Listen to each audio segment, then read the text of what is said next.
ما با مقصد پیشبرد و تقویت دیپلماتیای آب و متحد کردن تلاش‌های جامعه جهانی برای آینده استوار و بی‌خطر جایزه بین المللی پرزیدنت جمهوری تاجیکستان را در ساحه آب تأسیس دادیم.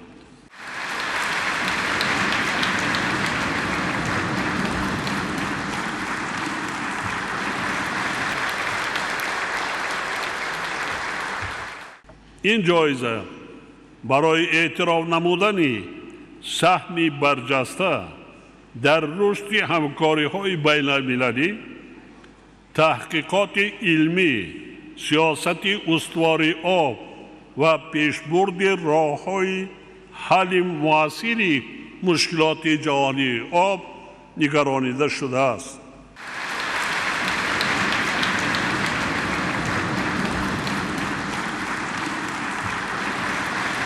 سلامت باشید.